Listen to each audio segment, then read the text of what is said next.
God children, how are you? So yesterday we have seen how Abraham had received the strangers, they were angels of God. So now today we are going to see about Lot and Abraham's faith, how God had chosen them. So come on.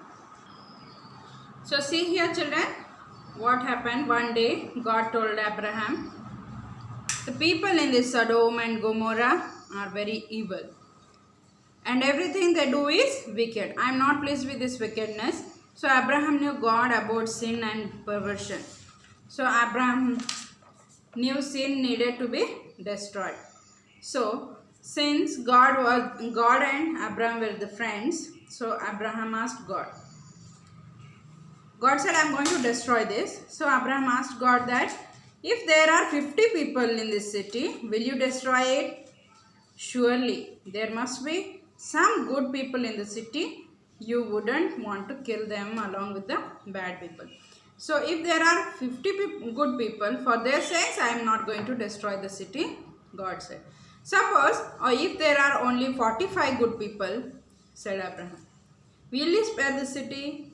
I will not destroy city for 45, said God. Then Abraham was asking again and again to God. With trembling voice, he asked, what about 40? What about 30? Will you spare for the 20 people? Then I will spare the city for 20, said God. Abraham said, don't be upset at me, Lord. I am only going to ask you once more. What? If there are only 10 good people, I will not destroy the city for the 10 good people, God said. Oh Lord, prayed Abraham, my nephew Lot and his family live in that city. Please spare them for their sake. Then the two angels who had visited Abraham went on to Sodom. Lot was sitting at the city gate. He saw the two men in the distance walking towards the city. When the men arrived, Lot got up to meet them. Welcome, welcome, said Lot. Won't you come to my house and be my guest for the night? You can get up in the morning and go. No, thank you, said the men. We will just stretch our legs and rest a while on the street. No, no, said Lot. Be my guest. Please come home with me, and it is not safe for you on the streets. The men then agreed to go with him.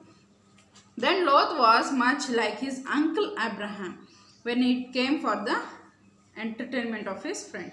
Then he fed them, and when the men were getting ready to go to the bed, they heard loud shouting of voice outside the house. They are the troublemakers, said Lot.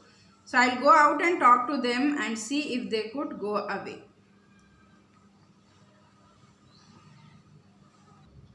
Don't hurt my guest, he told the crowd. They are not from this area. Who do you think you are? Yeah, they all yelled at Lot. And they pushed him aside and started to break the door. Then the two men inside quickly pulled Lot back into the house and bolted the door. And God blinded the eyes of the wicked people who were outside the door. Then the two men who were the angels from God said to Lot, get out of this place at once. God has sent us to destroy this city, wicked city. Go and don't look back. Lot did not know whether to believe this man or not. After all, this was his house. He hesitated to go from his house. Then the angels took his hand and sent them out. His hand and his wife's hand, and took his two daughters' hand and sent them out of the city. So run for your life, said the angel. Run to the mountains. If you stay here, you are going to die, and don't look back. Oh, please, Lot begged. Don't send me to the mountains. I have to go there and I won't know how to stay alive. So let me stay here only, said the Lot. Then all right, said the angels, but hurry, go. Then God sent a fire down from the heaven. Here we see God had sent a fire from heaven. Then to destroy this whole city. But in spite of warning, Lot's wife had stopped running and she looked back at her home and all the comforts of Sodom. As she stood there gazing, she was turned into the pillar of salt. She was turned into the pillar of salt now. So the next morning, Abram was early. Abram rose up, and then he saw that the smoke rising from the place where Sodom and Gomorrah had been. It was like a smoke rising from a huge furnace. So Abraham knew that God had destroyed the city. So God remembered Abraham. For his sake, he saved Lot and his 2 daughters. Then Abraham asked God to be merciful, and he thanked God for his mercy towards his nephew. Then now we see about how Abraham's faith also God had checked. So here we see Abraham looked at the child God has given them. Then he said, I still believe that God has given us a baby. Sarah said that I believe God now, and she was also happy with her baby. Then we call him Isaac, said Abraham. Then his name was called Laughter, we have seen yesterday. Then Sarah was pleased with Isaac. So Abraham loved God, and God loved Abraham more. Then in this way, the whole world knew about Abraham. Now still, God want to know the love of Abraham. Will he love me more and more? Then God said, so one day, when Isaac was growing up, then God said to Abraham, yeah, Abraham, yes Lord, Abraham said. Then God asked Abraham to do a very strange thing. Take with you your only son to Moriah. Go to the Moriah, that place on the mountains. I want you to sacrifice your son as a burnt offering. See now, what a great trial and temptation it was. It was a very big question mark in his mind, that why God had given and why he is asking. It might have come into his mind, but still Abraham could not believe what God was asking. So then to offer his son as a sacrifice, these heathen people only will do, but our God will not do this thing. But whatever God is going to do, he will not make any mistake in doing that. So the next morning, Abraham got up early and chopped some wood and altar and put it on the donkey's back to carry, and he took his son Isaac, and the 2 men they were the servants, and they started to go to the place God had told them to go. Then stay here with the donkey, he said to his servant. So he ordered his servants, you must stay here. I and my son, we are going to worship God on the mountain.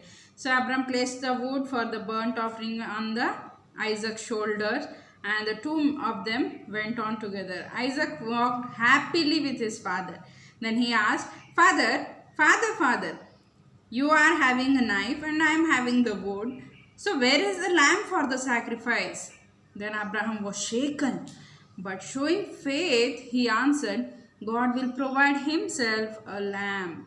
They walked on together until they reached the place God had told Abraham. Slowly Abraham built an altar. Then he arranged the wood. So then what happened? He arranged the wood. Now there were no more preparations to make. Then tearfully Abraham explained what God had requested. He took Isaac, bound him with the rope, and laid him on the altar. Isaac did not try to resist, as he also was obedient to his heavenly father and his earthly father. Just as Abraham was ready to offer Isaac as a sacrifice, an angel from heaven cried, Stop! Don't hurt the boy. Don't do anything to him. Now God knows you love him more than ever, even your only son.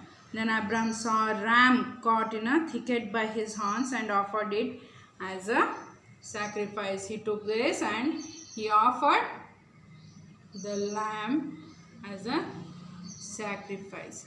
Now we see here, because you have obeyed God, the angel said, he will do wonderful thing for you. You will have many children and grandchildren you are going to see through this boy. And see, you look at the sun. You cannot remember the stars also in the sky. So it was countless.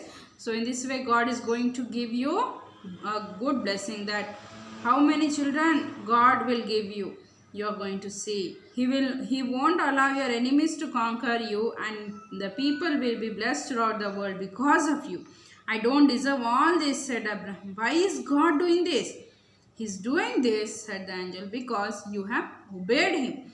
So to go obey God is not always easy, children, but it always pays in the end. God was testing Abraham. God did not want to physically harm Isaac. He just wanted to see that Abraham is willing to give his son or not. So in this way, how our Heavenly Father had given his only son for us. So today, here we are also, he had given us also in the same way.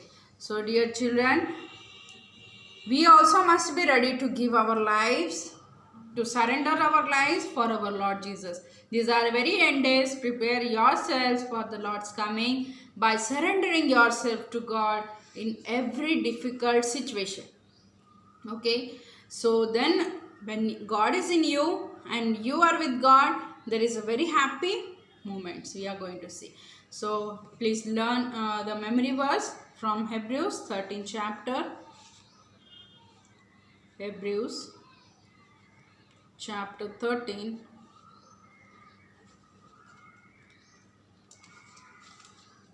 and verse 2.